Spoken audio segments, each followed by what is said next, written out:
I noticed that I had to put in a lot of effort to get the grades that I thought I deserved.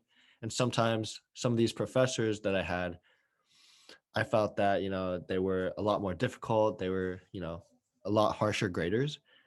And then so for me, when I started, becoming a student lecturer at EXCO, yeah, my thoughts kind of changed on this. I thought, okay, maybe this is just a 1 unit class, and that these students are actually taking their time out of their schedules to come teach, to come attend your class, right?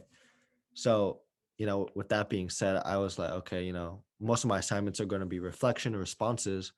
I don't think I have the place to really grade them harshly and give them maybe like a 50% on one of the assignments, because technically there are no wrong answers. My purpose of the class that I told all of them is that, as long as they take something out of like just one thing out of each week, I'm happy. I'm happy with that.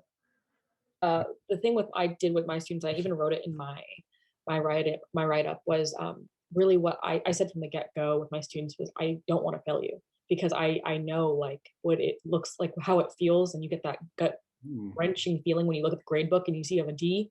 So that's not, I don't mean to like cause any stress to your life. And I realize that life happens, and like the least of your worries one Wednesday at 5 p.m. is like to go to a Spike Jones lecture and watch his commercial for Apple and see technically like with the cinematography added to that 2 minute long commercial.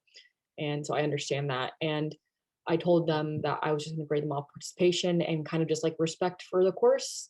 And I feel like all my students have shown respect for the course and participation in one way or the other. I'm a big believer on like everybody learns differently. So I make it a mission to kind of incorporate like different medias every week, whether that's like a podcast, a video, an article.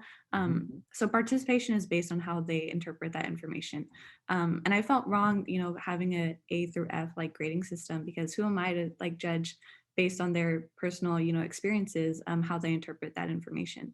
So that's why I did like participation in that sense, where it's just like completed or like not completed. Because I know that everybody comes from different backgrounds, everybody learns differently, and that's important to emphasize in like an academic space. So I do think grading should be aimed toward the students. We shouldn't. Who are we to be like? Who like? It shouldn't be our standards. It should be the student standards, I suppose. Because not everyone learns the same way, like everyone was saying, and I agree with what Simona was saying of how grading is sort of like it stifles creativity. It's like the end point. What's the point of learning after that? Well, I'm sort of like Zion, where my course I don't have any submission. I have one submission, but that's because it's due to participation. And I feel like as a teacher, because my grades are based on participation, how can I encourage that? And if my students aren't doing well, are they not doing well because they're not interested? Or is it my fault that they're not interested and that sort of thing? So a lot of grading, I think, has to be dependent on the professor. If grading at all, like I said, I don't really have grades in my class.